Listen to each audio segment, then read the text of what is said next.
여러분 안녕하세요. 서울대학교 치과대학 치과보철학교실 윤형인입니다. 요즘 디지털 보철 치료, 디지털 치과 치료에 대한 관심이 그 어느 때보다 높습니다. 특히나 디지털 치과 치료에 있어서 가장 핵심이라고 할 수 있는 구강 스캔에 대한 관심도 매우 높아져 있습니다. 오늘은 구강 스캐너와 함께 누구나 쉽게 하는 디지털 보철이라는 주제로 함께 살펴보는 시간을 갖도록 하겠습니다. 치과 보철 치료에 있어서 CAD/CAM의 기술 도입은 상당히 많은 변화를 가져왔습니다. CAD/CAM 기술의 세 가지 단계가 항상 제일 머릿속에 염두할 필요가 있는데요.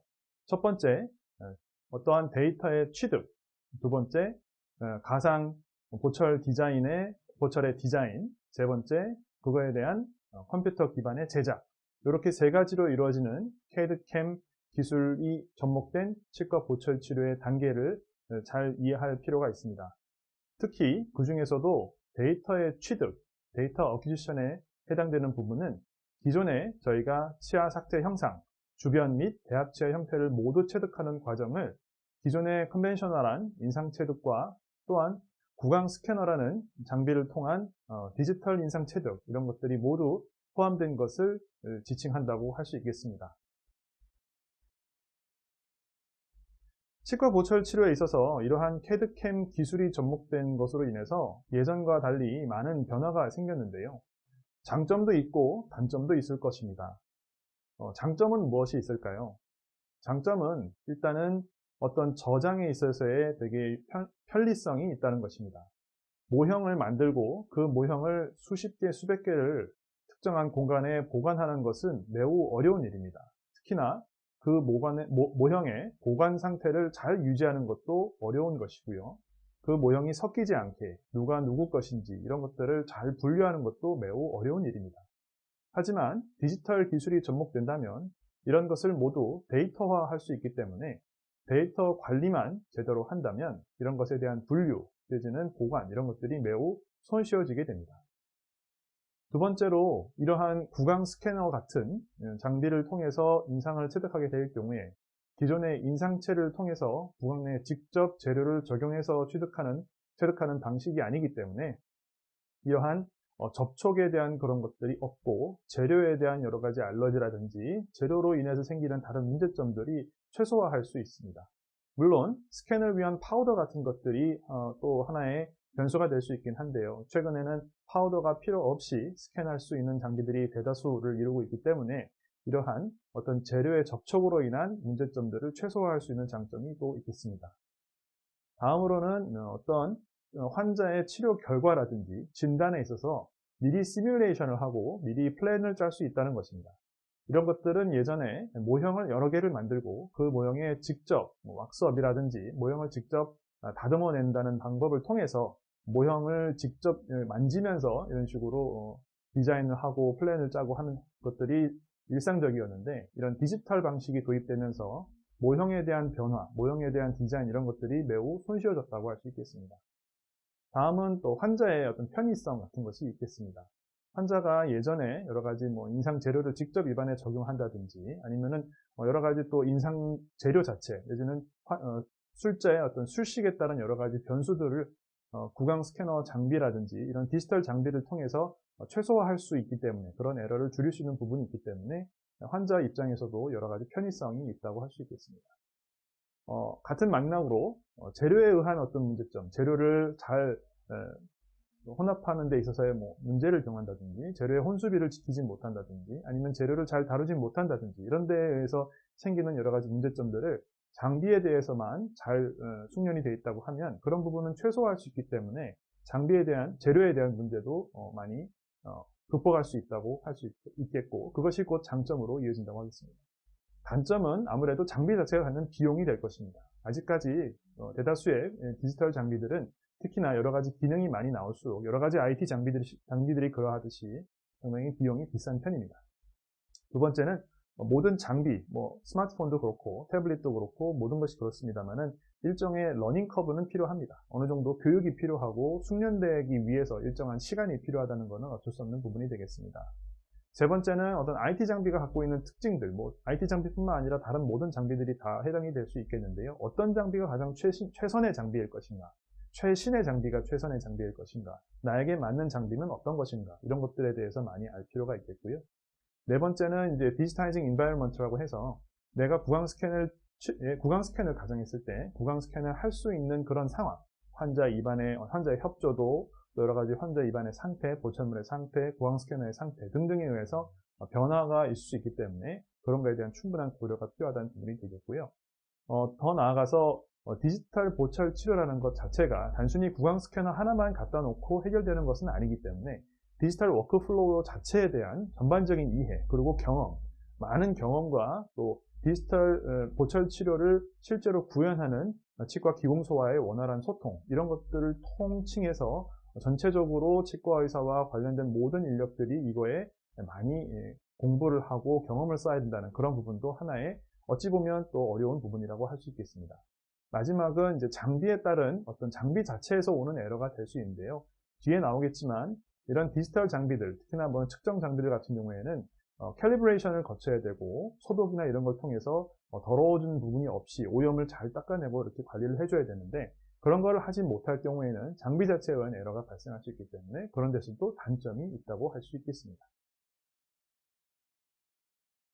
그래서 인트라오럴 스캔이 전통적인 방식의 임프레션 테이킹과 달라지는 것들을 정리하자면 전통적인 방식의 임프레션 테이킹은 어떤 재료와 인상 술식, 어떤 트레이를 사용하느냐에 따라서 영향을 분명히 받겠지만 인트라오럴 스캐닝 같은 경우에는 여러 가지 데이터를 재현 가능하고 여러 가지 표준화를 할 수 있다는 점에서 장점이 있으며 부분적으로 인상을 수정할 수도 있고 그 다음에 숙련된 경우에는 어떤 기술적인 오차를 최소화할 수 있다는 점들이 기존 임프레션 테이킹과 차이점이 될 수 있고 그것이 모두 다 장점으로 될 수 있겠습니다.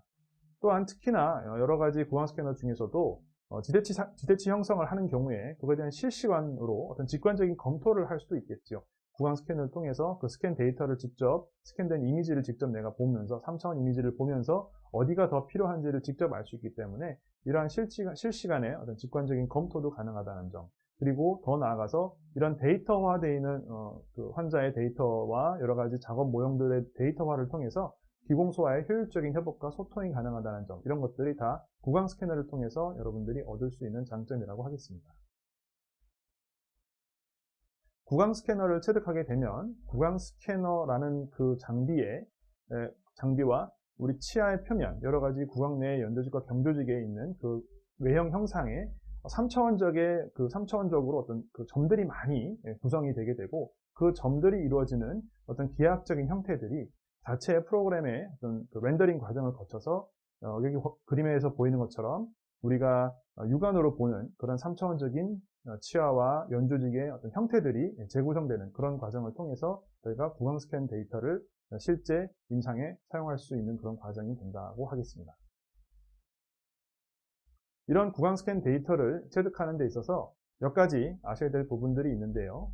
당연히 일단은 그 장비 자체의 특성상 여러 가지 이 구강 스캐너라는 장비 자체가 광학 이미지를 체득하는 장비인 이상 거기서 오는 어떤 특징들은 똑같이 안고 가는 부분이 되겠습니다. 그래서 어떤 이 장비로 인해서 생기는 그 해상도라든지 이런 부분에 있어서 실제 장비가 구현할 수 있는 해상도와 또 내가 측정하는 측정 모드에 따른 해상도가 차이가 생길 수 있고 내가 보고자 하는 부분에서의 또 해상도, 또 내가 어느 정도 여기는 편하게 넘길 수 있는 부분에서의 해상도, 이런 부분에 있어서 해상도에 대한 좀 조정, 이런 것들이 필요할 수 있겠습니다. 예를 들어서 지대치의 어떤 변형 부분에 대해서는 조금 더 우리가 고해상도로 더 촘촘하고 정밀하게 체득되는 것이 여러 가지 디자인하는 데서 많이 도움이 될 것이고, 이렇게 절단연 같은 부분에서는 물론 여기도 어느 정도 이상의 정밀도가 나와야 되지만 상대적으로 변연 부분에 비해서는 조금 낮은 해상도로 재구성이 된다고 하더라도 전체적인 보철 치료에 있어서 디자인에 있어서 크게 문제가 되지 않을 수도 있겠습니다. 이렇게 전체적인 파일의 어떤 그 저장 용량이라든지 이런 것들을 감안하고 또 처리 속도를 감안했을 때 실제 구강 스캐너 자체가 이런 특정 부분에서와 전체적인 부분에 있어서 해상도를 결정하고 이런 것들이 자체 알고리즘으로 들어가 있기 때문에 구강 스캐너를 사용할 때 구강 스캐너 자체가 갖는 특장점에 대해서 어느 정도 공부하실 필요가 있겠습니다. 구강 스캐너가 얼마나 좋은 스캐너인가를 볼 때 보통 어떤 해상도의 부분, 방금 전에 말씀드린 얼마나 잘 정밀하게 재현할 수 있느냐는 그런 해상도의 부분도 있지만 trueness와 precision이라고 해서 얼마나 원래 참값에 가깝게 측정하느냐, 그리고 측정한 데이터 사이에 얼마나 변이가 적으냐, 변이가 얼마나 많이 나타나느냐, 적게 나타나느냐, 이런 데 대한 변수들도 있는데 요즘 스캐너들은 어느 정도 레졸루션이라든지 trueness, precision 부분에서 상당히 좋게 나타나고 있기 때문에 여러분들이 인상에서 적용하는 데 있을 때는 최신에 나온 스캐너일수록 크게 문제없이 사용할 수 있다 정도로 생각하시면 될 것 같습니다. 구강 스캐너를 체득하는 데 있어서 우리가 전통적인 방식에서 풀 아치 임프레션을 체득한다고 했을 때 아직까지 연구상으로 보면은 구강 스캐너에서는 이런 부분 악을 체득했을 때보다 컴플리트 아치, 전체 풀 아치를 체득했을 때는 한쪽에서 한쪽으로 갈수록, 예를 들어서 17번에서 27번으로 갈수록 이런 식의 데비에이션이 3차원적으로 발생할 수 있다는 연구 논문도 있기 때문에 풀 아치 스캔을 하는 데 있어서는 주의를 기울일 필요가 있겠고요. 만약에 부분적인 스캔을 하는 데 있어서는 이런 부분에 대해서는 조금 더 유연하게 대처할 수 있고, 아무래도 현재 여러 가지 스캐너에 대한 얘기를 하는 경우에도 부분 악 스캔, 파셜 아치 스캔에 대해서는 정밀도에 대해서 크게 문제를 하지 않으나 풀 아치에 대해서는 이러한 오류가 발생할 수 있다는 점에 대해서 알고 계실 필요가 있겠습니다. 우리가 디지털 인상으로 정확한 보철을 만들고자 할 때, 특히나 자연치 보철을 예로 든다고 하면 과연 어떤 경우에 정확한 보철을 만들 수 있을까 궁금한데요. 여러 가지 연구를 살펴보면 다양한 증례를 생각할 수 있겠지만 일단은 연구에서 살펴본 바에 따르면 여러 가지 싱글 유닛 크라운 내지는 스플린티드 크라운, 싱글 유닛이나 투 유닛 정도의 그런 크라운에서 전치부와 구치부 상관없이 그런 국소적인 환경에서 명확한 치아 삭제 형태, 그러니까 피니쉬 라인이 약 1mm 정도 서컴퍼런셜하게 쉔퍼로 이렇게 형성이 되고 토탈 컨버전스 앵글이 약 10도에서 20도 내의 범위에 들어오고 마진, 치은부 변연의 마진 삭제 변연이 위키 진지발 또는 수프라 진지발, 서브 진지발 마진으로 내려간다 하더라도 약 0.5mm 이내, 프리 진지발 마진에서 0.5mm 이내 정도의 수준에 오는 그런 마진 로케이션일 경우에 상당히 여러 가지 디지털 인상으로 체득하기가 용이하다고 되어 있고, 이거는 당연한 얘기겠지만 라인 앵글에 이런 거는 모두 라운드드하게 처리를 해야 되겠습니다.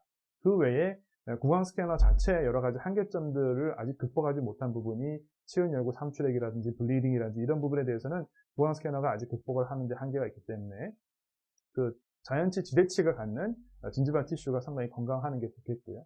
그 외에 더 가능하다면 진지발 리트랙션을 정확하게 해줌으로 인해서 피니쉬 라인이 명확하게 눈에 보이도록 하는 것이 이런 구강 스캔을 통한 자연치 보철에 있어서 중요한 선결 조건이 되겠다라고 생각하시면 될 것 같습니다.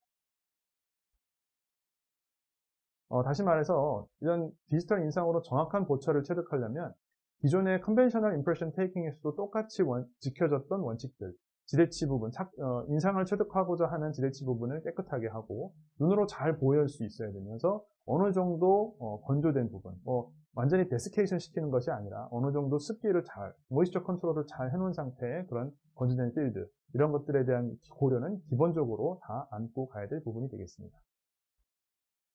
만약 이렇게만 된다고 하면, 이렇게 잘 건조된 변연이라고 하면 구강 스캐너는 충분히 그 본인의 실력을 잘 발휘해서 매우 정밀한 데이터를 체득해낼 수 있다고 알려져 있습니다. 특히나 요즘에 이렇게 컬러로 많이 렌더링된 이미지들이 나오고 있기 때문에 예전과 달리, 예전에 아주 올드한 버전 같은 경우에는 컬러보다는 이렇게 모노크로마틱하게 나왔는데 컬러 버전으로 나온 건 당연한 것이 됐고요. 이렇게 컬러 버전으로 나온 것을 통해서 저희가 어디 부분이 치은 부분이고 어디가 지대치 삭제 변연인지를 구분할 수 있기 때문에 이런 것들이 실제 보철 치료, 보철 디자인 할 때도 다 사용할 수 있고, 이런 것들을 통해서 저희가 좀 더 정밀한 보철, 변연의 위치가 어디 있고 치은의 형태가 어떻고 이런 것들을 잘 알 수 있다는 걸 고려했을 때 당연히 구강 스캐너로도 잘 보철 치료를 진행할 수 있다, 이렇게 생각하시면 되겠습니다. 조금 더 말씀을 드리자면, 예를 들어서 구강 스캐너를 가지고 저희가 인상을 체득했다고 가정을 하겠습니다. 그러면 만약에 이 치은 변연, 그러니까 지대치의 삭제 변연 주변에 치은을 적절하게 리트랙션을 시키지 못할 경우에는 구강 스캐너가 여기 보이는 것처럼 이 치아 삭제 변연과 주변의 치은 변연의 높이차를 비슷하게 인식해버려서 오른쪽 아래에 보이는 것처럼 그냥 다 이어버리는 그런 현상이 발생할 수 있습니다. 이렇게 다 이어버리게 되면은 실제 그 기공소에서 제작을 하는 데 있어서는 어떤 것이 적절한 변연인지, 어디까지가 변연인지 알기가 참 어렵습니다. 만약에 이걸 갖다가 뭐 STL 파일이 아니라 뒤에 나오겠지만은 그런 컬러나 이런 것들이 나오지 않은 뭐 그레이나 그 블랙 앤 화이트 정도의 그런 포맷으로 익스포트 추출을 해서 비공소에 의뢰를 했다 할 경우에는 더더군다나 이것을 구분하기가 힘들겠습니다. 그렇기 때문에 이런 부분에 대해서는 후 처리를 통해서 추측해내는 게 쉽지 않기 때문에 미리 임상에서 적절한 치은의 그 리트랙션을 통해서 지대치 삭제 변화를 명확하게 눈에 보이도록 하고 그 다음에 구강 스캔을 진행하는 것이 좋겠습니다.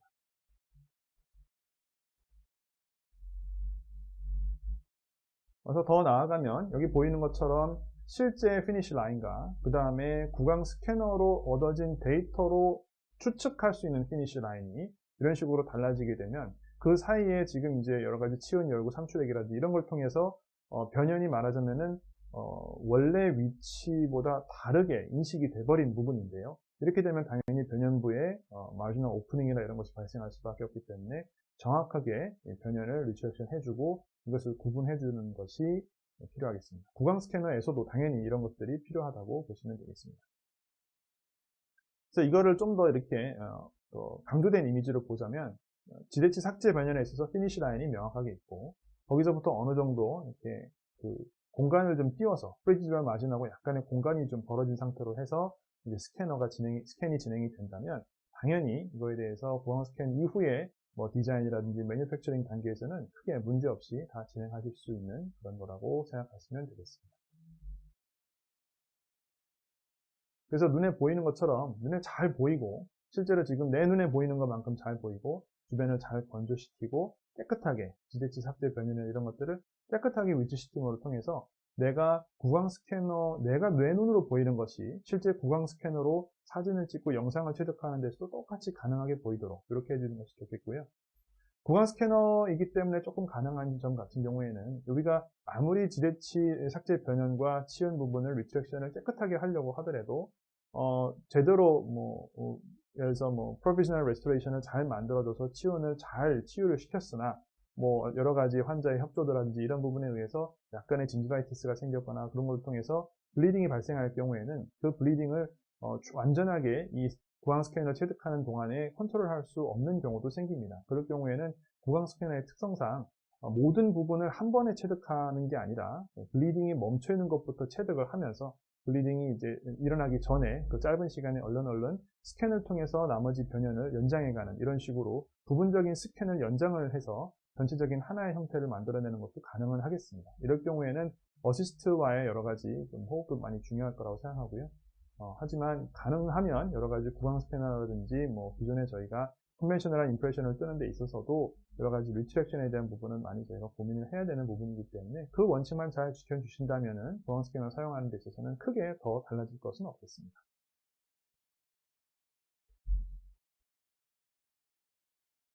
다음은 이제 구강 스캔하는 전략 또는 스캔 순서라고 표현하는 부분인데요. 아까 이제 전압을 다 스캔할 경우에는 여러 가지 저 마지막 부분에서 데비에이션이 생긴다, 변이가 생긴다라고 말씀을 드렸지만 일단은 저희가 그 자체 구강 스캔 데이터 자체의 어떤 한계점에 대해서는 저희가 잘 알고 있는 것은 중요하겠고요. 그럼에도 불구하고 전압 스캔을 통해서 여러 가지 데이터를 진행하고 또 디자인을 진행하고 하는 경우들이 많습니다. 그럴 경우에 또 파셜 아치로 해서 하는 경우도 있겠고요. 모든 경우에 가급적이면은 교환면부터 스캔을 하시는 것이 좋겠습니다.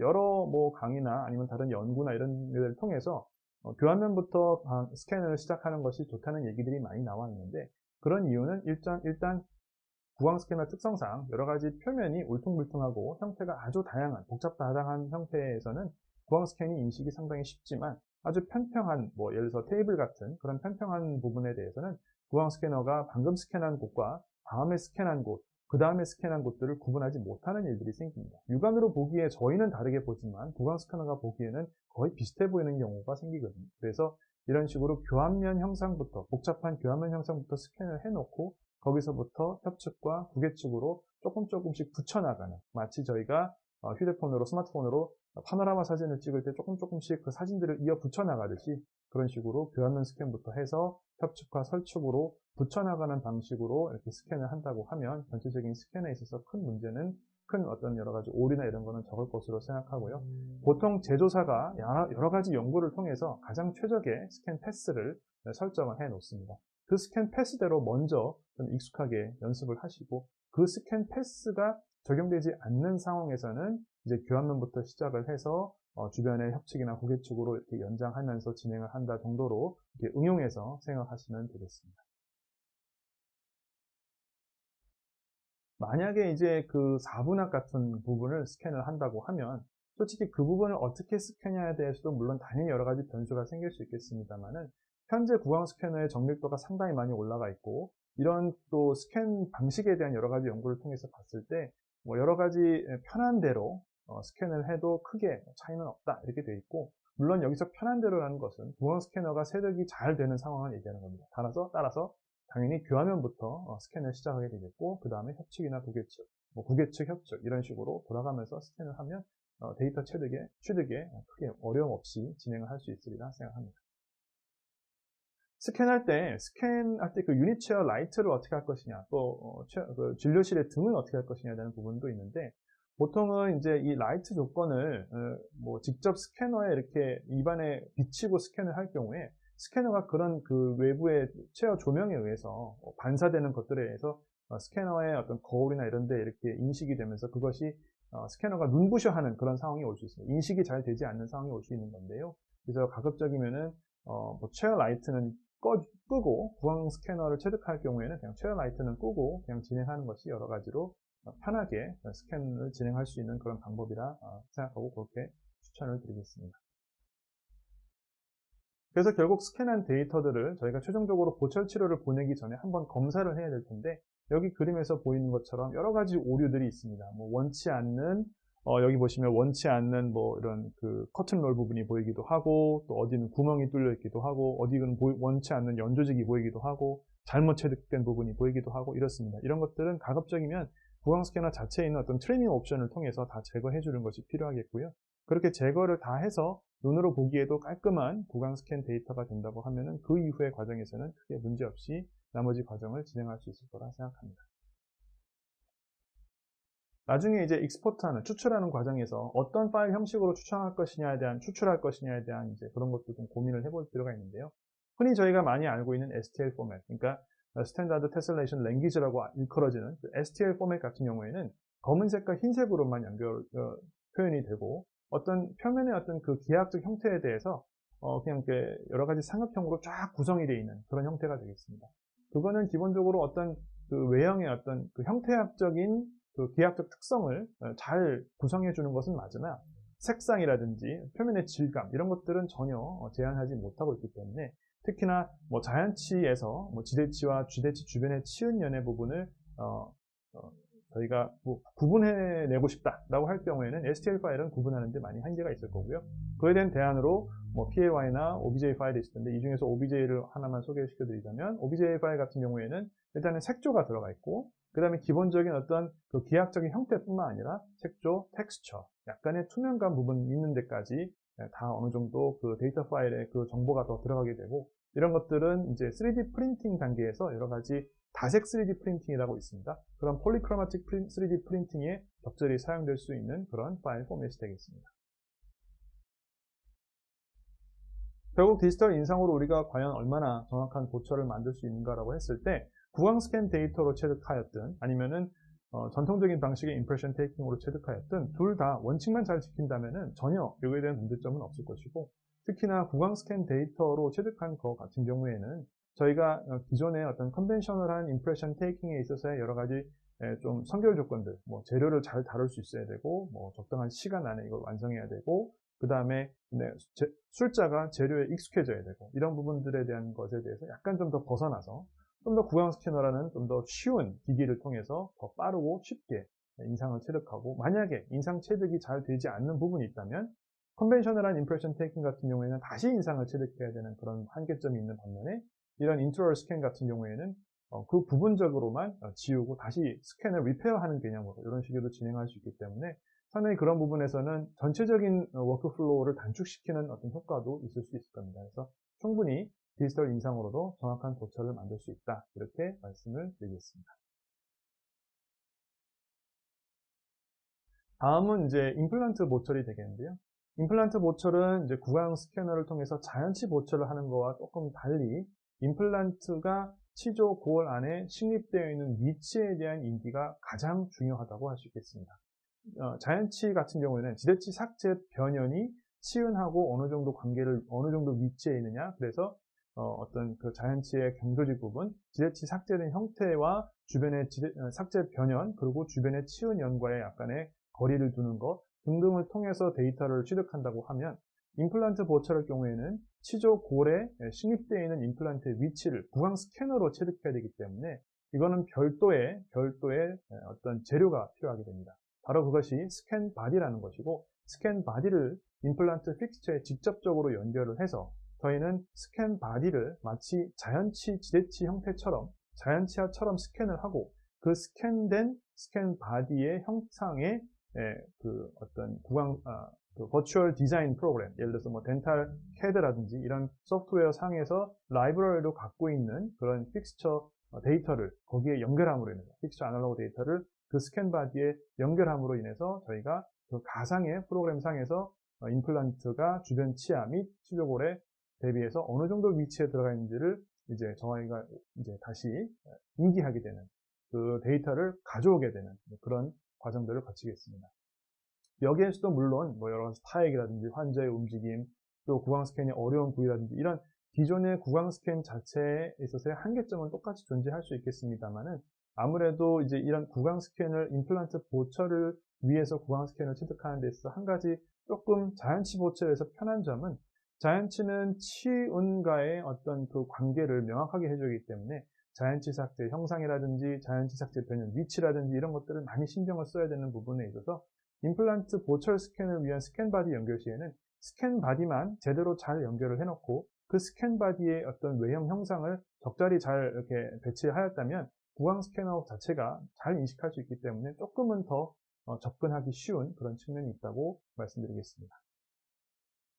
스캔 바디는 여러 가지 재료가 나오는데, 보통 이제 폴리이서이서 키톤이라든지 그런 것들로 바디를 만들고, 커넥션 부분도 똑같이 폴리이서이서 키톤이 될 수도 있고 아니면은 타이타늄이 될 수도 있습니다. 그래서 이런 가지 스캔 바디를 실제 임플란트 픽스처에 연결하는 과정을 통해서 그 구강 스캐너가 이제 픽스처의 3차원적인 위치를 인식하는데, 이럴 때 스캔 바디를 임플란트 픽스처에 연결할 때 손으로 잠글 수도 있겠고 아니면 약간의 토크를 부여할 수도 있겠는데, 너무 꽉 잠그게 되는 경우에는 이제 특히 뭐 티타늄 커넥션인 경우에는 상관없겠는데, 이런 이제 폴리머로 커넥션이 될 경우에는 그 폴리머 부위가 약간 변형이 되면서 아주 미세하지만 그런 식으로 더 이렇게 깊게 들어갈 수 있고 수직적인 어떤 변이가 발생할 수 있는 거죠. 그래서 보통은 너무 많이 타이트닝 하는 건 좋지 않고, 일반적으로 티타늄 커넥션이 되는 경우라고 할 때 대략 뭐 15N 정도 이런 식으로 타이트닝을 준다, 이렇게 이해하시면 될 것 같고, 앵귤레이션에 대한 부분도 당연히 한계가 있기 때문에, 예를 들어서 지금 논문에 따르면은 뭐 15도 정도까지는 임플란트 스캔 바디 사이에 뭐 앵귤레이션은 어느 정도 허용이 가능하다, 이런 부분이 있는데, 이런 부분에 대해서도 어차피 임플란트 식립을 할 때부터 디자인 측면에서부터 고려해야 되는 부분들이 있었기 때문에, 그런 부분을 충분히 잘 고려한다면 앵귤레이션에 대한 이슈는 최소화시킬 수 있을 거라고 생각하고, 임플란트 주변의 어떤 소프트 티슈의 깊이를 고려해서 임플란트가 스캔 바디가 소프트 티슈보다 더 많이 위로 노출되어 있어야 그만큼 더 많이 스캔을 할 수 있고 더 많은 데이터를 얻을 수 있다는 것, 그것도 같이 유념해야 될 부분이 되겠습니다.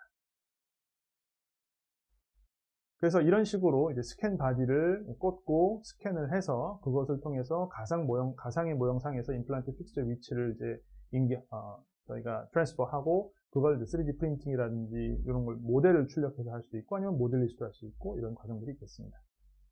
그래서 보면 이제 실제로 제가 사용하는 이제 스캔 바디들을 이제 여기다 이제 놓은 것인데요. 보면은 이제 구강 스캔을 할 때 이런 식으로 픽스처에 임플란트 스캔 바디를 연결하고, 그 다음에 스캔 바디를 이제 구강 스캔을 통해서 모델리스트로 갈 수도 있고, 아니면 아래쪽 그림에 보이는 것처럼 3D 프린팅으로 모형을 출력해서 그 모형에 직접 3D 프린팅 아날로그를 식립하는, 예전에 컨벤셔널한 임프레션 테이킹 후 아날로그를 직접 캐스트에 넣어서 이제 하는 그런 방식과 똑같이 되겠죠. 그런 식으로 할 수도 있고, 이렇게 패스웨이는 보통 이제 모델리스와 또는 뭐 집섬 리스라고 표현하는 그렇게 3D 프린팅 캐스트로 만드는 여러 가지 두 가지 방법들이 있다 이렇게 이해할 수 있겠습니다. 증례를 보면 이런 식으로 이제 모델 리스를 할 경우에는 이제 구강 스캐너를 통해서 안전하게 이제 뭐 저런 커스텀 어버트먼트라든지 임플란트 임시 보철물들이 나오게 되고 커스텀 어버트먼트를 연결한 상태에서 그 커스텀 어버트먼트 수준에서 다시 한번 인상을 체득해서 최종 보철물이 나오게 되는 이런 과정들을 거치게 되는 거고요. 이것도 마찬가지로 이제 구강 스캐너, 이건 자연치 보철하고 임플란트 보철로 같이 연결되어 있는 것인데 자연치 보철을 위해서 적절한 진지발 리트랙션을 하고 또 임플란트 부위 보철을 위해서 스캔 바디를 연결하고 스캔 바디에 또 나중에 그 이후에 커스텀 어버트먼트를 만들어서 어버트먼트 수준에서 같이 또 인상을 취득하고 또 프로비저널 레스토레이션을 같이 또 거기에 디자인에 참고하면서 최종적인 보철을 만들어내는 그런 과정이 되겠습니다. 아니면은 이런 식으로 3D 프린팅을 아예 출력을 해서 거기에 모형을 만들고 이게 이제 그 포슬린 빌드업 같은 걸 해야 되기 때문에 그런 경우에는 실제 모형이 필요하게 되죠. 그렇게 모형을 만들어서 최종 보철물을 제작하게 되는 그런 것도 가능하다고 하겠습니다. 풀라치 케이스에 대해서는 여러 가지 얘기들이 많이 있는데 저는 아직까지는 조금 보수적으로 말씀드리고자 합니다. 일단은 풀라치 케이스에 대해서는 임플란트 스캐너로 완전히 하는 것에 대해서 조금은 여러 가지 숙련도에 따라서 부정확하게 나올 수 있는 부분들이 있기 때문에 내가 구강 스캐너에 대해서 충분히 어떤 경험을 가지고 있지 않고 디지털 워크플로우에 대해서 내가 충분히 경험이 있지 않은 숙련되지 않은 상태라고 한다고 하면 저희가 굳이 구강 스캐너를 통해서 임플란트 풀아치 케이스까지 도전할 필요는 없고요. 처음에는 일단 스텝 바이 스텝으로 당연히 뭐 그 부분적인 보철부터 시작을 하고 이런 전악 보철 같은 경우에는 기존의 컨벤셔널한 임프레션을 통해서 정밀한 그런 보철 치료 과정을 밟아 나가는 것이 더 유리하게 할 수 있을 거라고 생각하고 나중에 조금 더 경험이 쌓아진다고 하면 이런 풀아치 케이스에서 도전할 수 있다고 생각하겠습니다. 다음은 이제 캘리브레이션 부분이 나오겠는데요. 기존의 이제 구강 스캐너를 통해서 여러 가지 어떤 식으로 체득을 하고 이것이 또 자연치 보철에서 임플란트 보철에서 어떤 식으로 적용할 수 있는가에 대해서 저희가 함께 알아보았습니다. 근데 처음에 말씀드렸다시피 장비 자체의 어떤 오류, 장비 자체의 문제점들이라는 것들은 무시할 수 없는 부분이 되겠는데요. 그 중에서 장비가 만들어내는 오류 중에 대표적인 것이 바로 이런 캘리브레이션을 미처 하지 못한 경우가 되겠습니다. 캘리브레이션은 어떤 일정한 주기로 스캐너마다 일정 주기를 세팅해 놓고 마치 자동차에 여러 가지 소모품을 교체하는 교체 주기가 설정되어 있듯이 이런 구강 스캐너 장비도 이런 캘리브레이션 주기가 설정이 되는데요. 이 주기는 내가 바꿀 수도 있겠습니다만 보통 2주 정도로 설정이 되는 경우도 있고 그렇습니다. 저도 그냥 애초에 디폴트로 설정되어 있는 2주를 갖다 그냥 그대로 쓰고 있는데요. 이렇게 이제 캘리브레이션을 하게 되면 저희가 스캐너에서 생길 수 있는 오류를 조금 최소화할 수 있는 부분이 있겠고요. 만약에 이런 캘리브레이션이 되지 않을 경우에는 혹시나 저희가 스캔한 데이터들이 어느 정도 0점 조정이 되지 않기 때문에 스캔 데이터 자체에 생길 수 있는 오류들이 있고 그 오류들은 이후에 이어지는 여러 가지 치료 과정, 여러 가지 그 제작 과정에서는 수정할 수가 없기 때문에 언제부터 이것이 잘못된지 알 수가 없기 때문에 이런 캘리브레이션 단계는 기본적으로 구강 스캐너를 사용할 때는 반드시 지키고 잘 하는 것일 수 있겠고 그렇습니다. 그 다음에 스캐너 팁의 어떤 관리와 소독 부분도 상당히 중요한데요. 특히나 요즘 그 어느 때보다 어떤 그 소독에 대한 개념도 상당히 중요해져 있습니다. 구강 스캐너 팁도 상당히 이런 관리나 소독이 참 쉽지 않은 부분이고 저 구강 스캐너 팁 앞에 있는 그 미러 부분에 대해서도 저희가 정말 조심해서 관리를 해야 되는데 보통은 환자 입안에서 구강 스캐너를 체득을 할 때 저 미러 부분이 환자의 보철물이라든지 커스프 팁이라든지 교정장치라든지 이런 데 이제 자칫하면 닿게 됩니다. 닿게 되면은 미세한 그런 이제 요철들이 생길 수밖에 없고요. 미세한 그런 스크래치들이 한두 개 정도 어쩌다가 생기는 거는 괜찮겠지만 많이 생겨버리면은 이제 그런 것들이 누적되면서 나중에 데이터에 체득을 하는 데 있어서 저런 미러에 생긴 스크래치들이 데이터의 신뢰성을 많이 저해하는 이런 일이 발생할 수 있습니다. 그래서 기본적으로 구강 스캐너 팁에 대한 것은 환자의 입안에 있는 여러 가지 치아들이라든지 장치라든지 이런 데 최소한으로 접촉하도록 정말 미러에 대해서는 많이 신경을 써주셔야 되고 만약에 스캔을 했는데 미러 여러 가지 내가 스캔한 데이터들이 내가 원하는 어제 했던 거랑 다르다, 지난주에 했던 거랑 다르다라고 할 경우에는 저희가 제일 먼저 봐야 될 것은 아까 말씀드렸던 캘리브레이션 부분, 두 번째가 바로 이 스캐너 팁의 미러 부분이 얼마나 깨끗하게 잘 관리가 되어 있는지 이런 것들을 한번 보실 필요가 있겠습니다. 소독하는 데 있어서는 뭐 여러 제조사, 이건 이제 특정 제조사에서 이제 추천하는 바인데, 뭐 여러 가지 비눗물과 부드러운 소울 등으로 세척을 하고 팁 거울에 이물질이나 얼룩이 없는지 이런 거 확인하는 거 정말 중요합니다. 만약에 저기에 얼룩이 있게 되면은 그 얼룩들이 다 데이터로 이어지기 때문에 그 부분을 이제 누락시키고 데이터가 체득이 되고 하는 경우가 발생할 수 있기 때문에 그런 이물질이나 얼룩이 꼭 없도록 해야 되겠고요. 그 다음에 뭐 나중에 이제 멸균, 고압증기 멸균을 통해서 당연히 스캔 팁도 다 멸균 소독을 해야 됩니다. 그래서 멸균을 할 때 이것을 몇 번까지 내가 멸균했는지 뭐 이런 것들을 다 기록을 해놓고 스캐너 팁에 어떤 그 멸균에 대한 수명들이 좀 존재할 수 있기 때문에 이런 것은 좀 철저하게 잘 관리를 할 필요가 있겠습니다. 결국에는 이런 구강 스캔을 통해서 저희가 더 이제 편리하고 쉽고 편리하게 디지털 보철 치료를 하기 위해서 구강 스캐너를 시작하게 되는데요. 구강 스캐너를 과연 내가 쓴다고 했을 때 매일매일 프랙티스에 이것을 적용할 수 있느냐? 결국에는 뭐 모든 것이 그렇겠지만 매일매일의 everyday practice에서 잘 쓰려면 결국에는 매일매일 연습을 할 것이 필요합니다.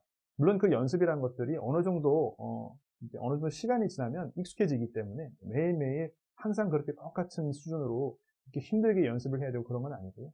처음에 어느 정도 숙련되는 과정은 필요하기 때문에 그 숙련되는 단계만 거치게 된다면 당연히 나중에 사용하는 데는 쉽게 사용할 수 있습니다. 저희가 처음 스마트폰을 쓸 때는 상당히 힘들고 처음에 태블릿 PC 쓸 때는 조금 어색하지만 계속 쓰다 보면 그런 것들이 익숙해지는 거와 똑같다고 생각하시면 되겠습니다. 결국 그걸 통해서 환자에게 더 나은 치료 방법을 제공한다고 한다면 저는 그렇다고 보고요. 특히나 술자의 어떤 숙련도라든지 이런 거가 잘 보장이 된다고 하면은 환자 입장에서는 더 편안하게 치료를 할 수 있을 거라. 뭐 저희가 흔히 얘기하는 뭐 개그 리플렉스라든지 이런 부분도 저희가 최소화할 수 있기 때문에 그런 부분은 조금 더 환자에게 더 나은 치료 방법을 제공할 수 있다고 보고요. 예측 가능한 치료 결과를 보장하는가 부분에서는 이제 결국에는 모든 치료가 그렇겠지만 이제 케이스 셀렉션이 정말 중요하겠습니다. 그래서 뭐 아까 제가 풀 아치에 대해서는 조금 이제 보수적인 입장을 보였는데 여러 가지 뭐 단일치라든지 뭐 싱글 크라운, 뭐 원 유닛, 투 유닛 이런 이제 짧은 부분, 그다음에 부분적인 파셜 아치 이런 데서 뭐 크라운이라든지 이런 부분에 있어서 임플란트 보철이랄지 이런 부분에 있어서 당연히 예측 가능한 치료 결과가 현재 보장된다고 볼 수 있겠고요. 여러 연구를 통해서 상당히 정밀도 있는 그런 보철물이 나온다는 것들 이미 임상 연구와 기초 연구를 통해서 실험 연구를 통해서 많이 나와 있기 때문에 충분히 어떤 기계에 대해서 내가 숙련도가 어느 정도 나온다라고 하면은 도전해볼 필요가 있다 이렇게 생각할 수 있습니다. 술자 환자 모두 편의성이 높은가 부분에 대해서는 아까 이제 처음에 얘기했던 어떤 숙련도랑도 조금 연관이 있는데 모든 게 그렇지 않겠습니까? 숙련되지 않으면은 어떤 기구든 환자도 불편하고 술자도 불편할 거고 어느 정도 숙련이 되면 술자나 환자 모두 좀 편의성이 쉽게 높아질 거라고 생각합니다. 한 가지 흥미로운 연구가 이제 스위스에서 진행이 된 적이 있는데 이제 치과대학 학생들하고 졸업한 지 한 5년, 10년 정도 지난 치과의사들하고 똑같이 둘 다 구강 스캐너 장비를 하는 거랑 이제 기존의 컨벤셔널한 이제 뭐 VPS를 통해서 임프레션을 체득하는 거나 이런 거를 이제 비교했을 때 어느 게 조금 더 쉽게 익숙해지느냐라고 했을 때는 아무래도 이제 학생들 같은 경우에는 여러 가지 IT 장비에 익숙할수록 이제 구강 스캐너 장비에 더 빠르게 쉽게 적응하는 거를 이제 얘기를 했는데요. 물론 그 학생들도 나중에 어느 정도 일정한 시간이 지나면은 뭐 VPS라든지 이런 거 다 실리콘 임프레션도 다 익숙해지겠죠. 어쨌든 구강 스캐너라는 것 자체가 편리하게 쓰기 위해서 만들어진 장비들이고 또 케이스 셀렉션만 잘하면 충분히 편리하게 쓸 수 있는 부분이기 때문에 그런 거에 대한 어떤 원칙만 잘 지키고 잘 셀렉션을 한다면 충분히 편리하게 쓸 수 있다고 생각합니다. 만약에 그렇게 된다고 하면 술자와 보조자가 모두 다 가까이 두고 사용할 수 있다고 생각하고요. 마지막으로 가장 강조하고 싶은 강의 처음에도 이런 부분이 하나의 단점이라고도 말씀드렸지만은 어찌 보면은 디지털 워크플로우에 대해서 이제는 이제 모르고 넘어갈 수는 없을 것 같습니다. 전체적인 디지털 워크플로우라는 것 자체에 대해서 충분히 이해하고 저희가 과연 내가 어떤 부분을 더 연습해야 되고 어떤 부분을 이해해야 전체적인 디지털 워크플로우를 잘 이해할 수 있는 이런 부분에 대해서도 함께 좀 고민을 하고 뭐 스태프라든지 아니면 여러 기공소라든지 나 스스로 아니면 여러 가지 스터디 그룹을 통해서 함께 좀 알아보는 시간을 갖는다면 충분히 쉽게 이런 구강 스캐닝 장비들을 사용해서 디지털 보철을 쉽고 빠르게 하실 수 있을 거라 생각합니다. 네, 이것으로 제 강의를 모두 마치겠습니다. 네, 경청해주신 여러분 감사합니다.